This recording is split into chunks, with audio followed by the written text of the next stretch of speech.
Canon's eye control autofocus isn't actually new, but for many of us, the EOS R5 Mark II will probably be the first camera we've had that supports it.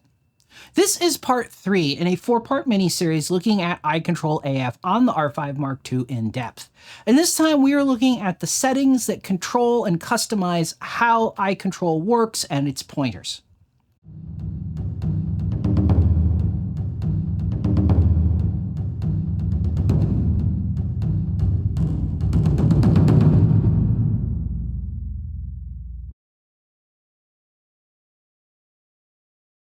However, much of what I'm about to cover should also apply to the EOS R1 and R3, though at least in the case of the EOS R3, these settings are found in different places in the menu. Now that said, one big disclaimer here.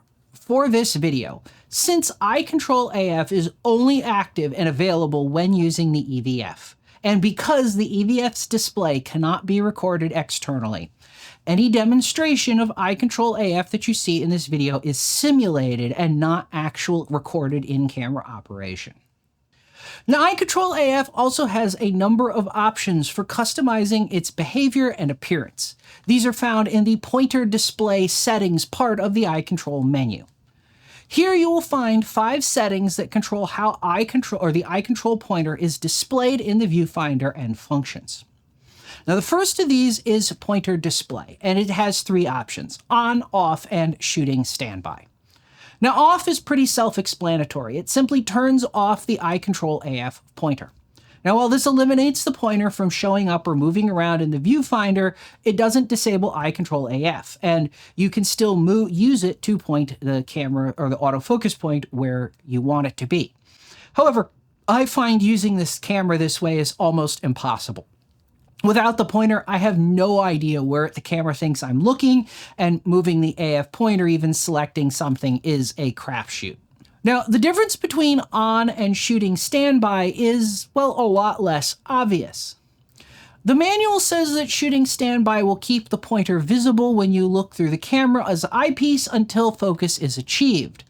By extension, then, on should keep the pointer visible all the time. In reality, what happens depends on whether the camera is either in one-shot or servo AF modes. In one-shot, whether set to on or shooting standby, the eye control pointer will disappear once focus is achieved. In servo mode, when set to shooting standby, the pointer will do the same as it does in one-shot. It'll be there until you start focusing, and then it will disappear at that point. However, when this is set to on, the pointer will remain visible all the time and can be used to change the position of the AF point at any time. On one hand, using the shooting standby does remove the potential distraction from shooting of the eye control pointer moving around. On the other hand, it also means you can't easily see where the focus point will be moved if you want to move it while the camera is still focusing it. And this is actually a big difference that I found between the R5 Mark II's autofocus system and what I'm used to on the R5. On the R5 Mark II, you can actually easily and effectively move the autofocus point while the camera is servo focusing. And this works for all of the methods of moving the autofocus point, not just using eye control, so the multi-controller, touch and drag, etc. Now, the next entry in the menu is sensitivity, and it controls how sensitive the pointer is to your eye's movement. This mostly reduces, in my experience, the amount of movement associated with small, sudden eye movements as you're looking around the picture. Put simply, if you find that the pointer jumps around a lot or that you can't keep it somewhat steady, you'll want to decrease the sensitivity or move the slider in the negative direction. If you want to make the pointer more sensitive to fine eye movements, then increase the sensitivity or move the slider in the positive direction. Now, of course, since this all is dependent on your biology, how your eye looks to the camera, how it actually moves based on you, nobody can tell you what the right settings here are. In my personal experience, I have found that either 0 and 1 or -1 is most effective for me, and pushing the settings to either of the extremes makes things either too frantic for the sensitive side or just too unresponsive at -2. Now, the next customization option is color. You have a choice between orange, purple, and white. And again, this is one of those personal options. But for me, at least, I went with purple, as it's the least obvious in-your-face color of the three, and that makes the pointer less of a distraction when it's on and moving around, but I'm just not using it. Now, the fourth option here is the display size, and you have a choice between standard and small. Again, this is very much a personal preference, and you are going to want to pick whatever you find most comfortable. For me personally, I have gone back and forth between whatever I felt was best at the time. When I was actually recording this video, I had just switched back to small from standard, like literally the day before, because I was finding standard was just a little bit too obvious for me. But I had already switched from standard to small and small to standard several times before that. Now, the final customization is display format, and this changes what the inside of your pointer looks like. Your choices are either a circle within a circle or a crosshair within the circle. And again, either one of them, this is another one of those personal preference things. I tend to use the circle as I find it, I don't know, seems to make it easier for me to look at or whatever. I've tried both of them. Both of them are more of the same, really personal preference. Now, when push comes to shove, I can't talk about eye control AF without talking about button functions that control and affect how it works. And I think the place to start with the button function discussion is actually with the new default function that's assigned to the shutter half press action. Now, as with all previous cameras, by default, when you half press the shutter, the camera will start autofocus and metering. However, it now also moves the autofocus point to the location of the eye control cursor. Now, while I can understand why Canon wants to make this a default and why Canon wants to make eye control as accessible and obvious as possible, I'm not sure I actually agree with this being the new default for the shutter half press function. When the camera is set up this way and eye control is enabled, the camera will always move the autofocus point to the eye control cursor when you half press the shutter release to take a picture. You can't stop it. Now, this is great if your calibration is superb and everything works perfectly for you and you're looking exactly where you want focus to be and not somewhere else at that moment. But it's not so good if none of that applies. Now, to change this to either the previous default, which was metering and autofocus start, or to the dual button focus configuration of just metering start, head over to the Customize Buttons for Shooting menu on page 1 of the green Control Customization menu section.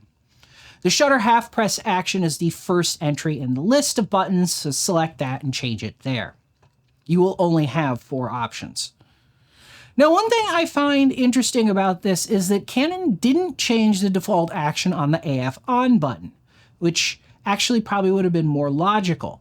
It is still set to just autofocus and metering start as it always has been. And as I said, to be honest, I feel like this would have made more sense to have the shutter release stay as it used to be, just metering and autofocus, and then change the AF on button to the new move the autofocus point, meter, autofocus start, and by eye control function. Though, as an aside, this is another place where I think Canon's choice of naming or nomenclature in their cameras is a little poor. This really should be called Move Autofocus Point by Eye Control, Metering and AF Start, not Move AF Point, Metering and AF Start by Eye Control, which is what it actually is.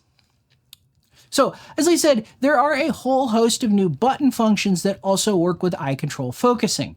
In addition to the function I just mentioned for the shutter half press and for the AF on button, there are 4 additional button functions that also interact with eye control. Now, the first of these to be aware of is simply eye control, and it can be programmed to any of the programmable buttons except for the shutter half press, multi-controller, and the flash's menu direct button. This function toggles the eye control AF system on and off, the same as if you went through the menus and changed it there. Next is the Move AF Point by Eye Control function, which can be assigned to the AF on, star, AF point selection, depth of field preview, or lens function buttons. This is the simplest of the eye control movement buttons. Basically pressing this, a button that's assigned to this function will move the AF point to the location of your eye control cursor, and that's it. It doesn't do anything else. Now, taking things one step further, the next function after that is move the AF point, start the autofocus by eye control. And like the move AF point by eye control setting, this can only be assigned to the AF on, AF point selection, star, depth of field preview, and lens function buttons. Now this performs the same action as the shutter half press button does by default. That is the move AF point meter and start AF by eye control function. Even though it doesn't say that in the menu or the button name, it does the same thing.